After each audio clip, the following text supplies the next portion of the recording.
بسم اللہ الرحمن الرحیم۔ السلام علیکم ناظرین، آپ دیکھ رہے ہیں اخلاق گلوبل نیوز اور میں ہوں آپ کا میزبان اخلاق احمد لطیف۔ آج میرے مہمان ہیں احسان کومل، پولیٹیکل ریفارمر ہیں، کوآرڈینیٹر مناجر کران یوتھ لیگ ڈویژن پونچھ کے، تو میں ان کو اپنے پروگرام میں خوش آمدید کہتا ہوں۔ Thank you very much. تو جو پریزنٹ ناظرین آپ جانتے ہیں کہ ملک کی جو پوزیشن چل رہی ہے، سیاسی جماعتیں جو ہیں وہ اقتدار کی رسہ کشی میں ہیں اور عوام جو ہے وہ ذلیل و خوار ہو رہی ہے۔ ابھی جو ہے نا پنجاب کی حکومت کو ختم کرنے کی کوشش کی جا رہی ہے پی ڈی ایم کی جانب سے۔ پہلے عمران خان کی حکومت کو ہٹایا گیا ہے، اس سے پہلے میاں نواز شریف کی حکومت کو ہٹایا گیا تھا، ان کو پرائم منسٹرشپ سے۔ تو لوگوں کو آٹے کے مسائل ہیں، لیکن حکمران جو ہیں وہ اس وقت جناب اقتدار کی رسہ کشی میں، اور کشمیر میں بھی جو ہے نا پہلے ایک پرائم منسٹر کو ہٹایا گیا، ابھی دوسرے کو ہٹانے کی کوشش کی جا رہی ہے۔ تو یہ معاملات جو ہے نا انتہائی سنگین ہے۔ تو میں ان سے پوچھوں گا کہ یہ جو موجودہ پوزیشن ہے اس کا ذمہ دار کون ہے جی؟ تھینک یو ویری مچ محترم اخلاق صاحب، آپ نے ایک بیداری شعور و آگاہی کے لیے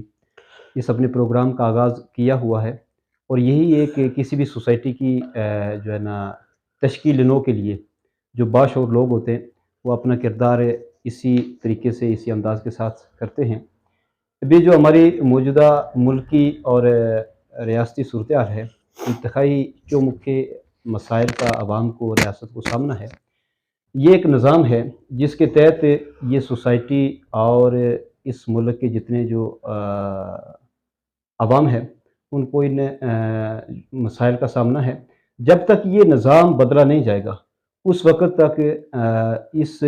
سوسائٹی کو، اس ریاست کے عوام کو ان مسائل سے، چومکھے مسائل سے چھٹکارا نہیں مل سکتا۔ اس کے لیے ضروری ہے کہ عوام اب یہ اس نظام کے خلاف مضبوط ارادے کے ساتھ اور قوی ایمان و یقین کے ساتھ وہ اٹھ کھڑے ہوں، اور جن مسائل کا ان کو سامنا ہے اس سے جو ہے نا چھٹکارا حاصل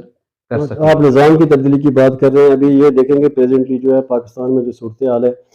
اس میں جو آٹے کے پیچھے لوگ بھاگ رہے ہیں، آگے ٹرک ہوتا ہے، پیچھے لوگ اس کے پیچھے بھاگتے ہیں، اور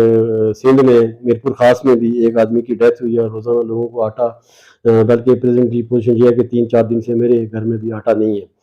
تو آٹا ہمیں نہیں مل رہا ہے۔ باقی یہ صورتحال نظام کی تبدیلی جو ہے وہ آپ کی جو جماعت ہے تحریک مناجر کران، اس کا جو پولیٹیکل ونگ ہے عوامی تحریک، اس نے جو ہے نا وہ 2012 میں بھی جس وقت قادری صاحب آئے تو انہوں نے لوگوں کو کافی تعداد لے کے آئے، پھر عمران خان صاحب کے بھی ساتھ رہے،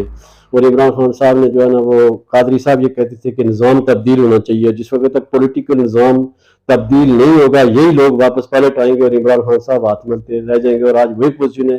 جو کچھ قادری صاحب نے کہا آج پورا نہ چاہتے ہوئے بھی لوگ جو ہیں، جو جتنا بھی پرنٹ میڈیا دیکھیں، سوشل میڈیا دیکھیں، الیکٹرانک میڈیا دیکھیں، یہی آواز آتی ہے کہ قادری صاحب ٹھیک کہتے ہیں۔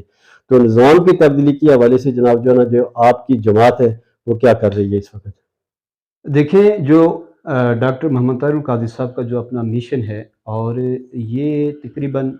40 سال کے عرصے پر محیط ہے، انہوں نے اس نظام کو بدلنے کے لیے، کیونکہ کوئی بھی ایک ایسی سوسائٹی ہے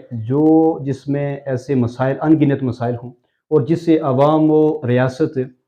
دوچار ہوں، اور ان کو طرح طرح کے مسائل کا، صحتی، تعلیمی، معاشی، معاشرتی اور سماجی مسائل کا سامنا، تو اس کو بدلنے کے لیے 2 ہی راستے ہوتے ہیں۔ ایک راستہ یہ ہے کہ جو مقتدر قوتیں ہیں، ادارے ہیں، کسی بھی ملک کی ریاست کے جو ادارے ہوتے ہیں،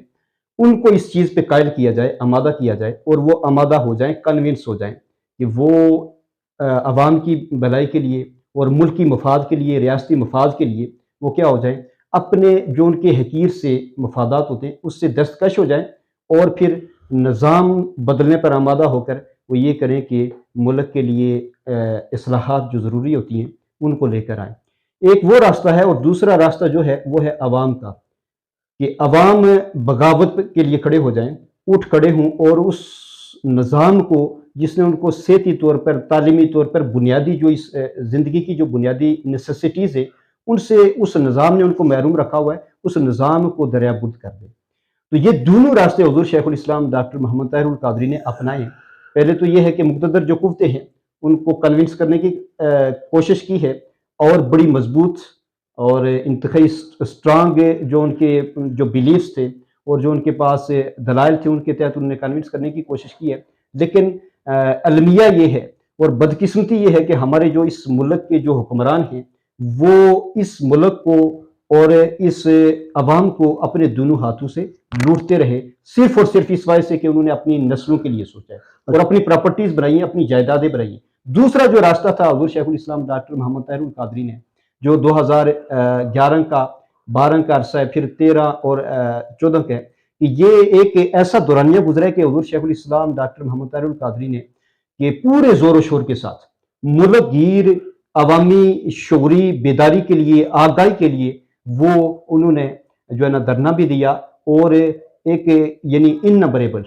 انہوں نے اسپیچز بھی کی ہیں، اور اس ملک کا جو آئین ہے جس کے تحت اس ملک کے مفادات کو تحفظ مل سکتا ہے، اس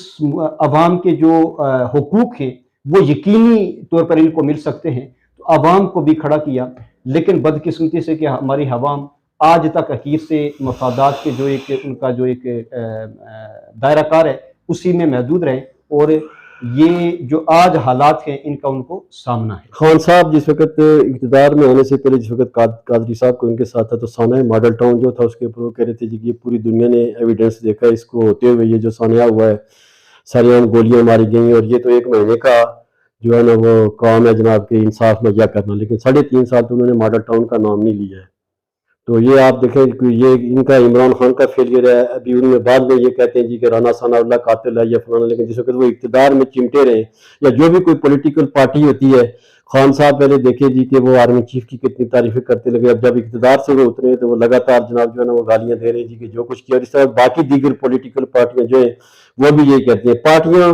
یہاں کے پر پہلے 2 تھی، ابھی تیسری جو پارٹی آئی ہے وہ خان صاحب کی آئی ہے تحریک انصاف، لیکن جو الیکٹیبلز ہیں ابھی عمران خان صاحب بھی اپنی جماعت میں کوئی ان لوگوں کو لے کے ہیں، یہ وہی لوگ ہیں جو پیپلز پارٹی سے یا مسلم لیگ نون سے ٹوٹ کے گئے، اور جو حالیہ جو الیکشن ہوئے ہمارے کشمیر کے اندر جس میں تحریک انصاف نے گورنمنٹ میں، وہ اپنے جو پرائم منسٹر تھا اس کے خلاف تحریک اعتماد لے تنویر الیاس صاحب پی ایم بن گئے، تو ابھی انہوں نے شور ڈالا ہوا جی کہ پی ڈی ایم میری حکومت کو تبدیل کر رہی ہے۔ تو یہ جو الیکٹیبل کی سیاست ہے اس کے بارے میں، کیونکہ وہی لوگ بار بار کے پلٹ کے آتے ہیں، اور ہمارے لوگ 5 سال ایک بندے سے تنگ ہوتے ہیں، پھر دوسرے کو اسی کو ووٹ دے کے پھر وہ ان کو لفٹ نہیں کرواتے۔ الیکٹیبل کی سیاست کے بارے میں آپ کی جماعت کا کیا نیریٹو ہے؟ دیکھیں ایک بات یاد رکھیں، اور اس طرف میں عوام الناس کی توجہ بھی مائل کرنا چاہتا ہوں، کہ جو پارٹیز ہیں آج تک ہماری جو تحریک ہے اور تحریکی جو فکر ہے اور جو ہماری سٹرگل ہے to change this system, to change this society, وہ یہ ہے کہ کسی بھی شخصیت کے خلاف نہ رہی ہے اور نہ رہے گی، اور نہ ہی کسی پارٹی کے اگینسٹ ہم جاتے ہیں۔ اس کی ریزن یہ ہے کہ کوئی بھی جماعت جب کھڑی کی جاتی ہے تو اس کے جو اہداف ہوتے ہیں، اس کا جو منشور ہوتا ہے وہ سارا یعنی پبلک اپیلنگ ہوتا ہے، یعنی عوام کو وہ کنونس بھی کرتا ہے، اور عوام اس کو جو ہے نا عوام کو وہ اچھا بھی نظر آتا ہے۔ تو جتنی بھی پارٹیز ہیں ان کا منشور اچھا ہے، لیکن یہ ہے کہ جب یہی پارٹیز اقتدار میں آ جاتی ہیں تو ان کا وہ پارٹی کا منشور پسے پشت چلا جاتا ہے، اور سیاست جو ہے بجائے اس منشور کے تحت کرنے کے، وہ لوگ سیاست صرف وہ کیا ہو جاتی ہے، ایک مرکزی شخصیت جو ہوتی ہے اس کے گرد گھومنا شروع ہو جاتی ہے۔ اور یہ ایک الیکٹیبلز کے حوالے سے آپ جیسے کہہ رہے ہیں کہ یہی لوگ اگر ایک جماعت آئے گی اقتدار میں تو یہ ان کے تحت پھر اقتدار میں آ جائیں گے، اگر دوسری جماعت آتی ہے تو وہ پھر اس کے تحت بھی اپنے وہ جو کچھ لین دین کر کے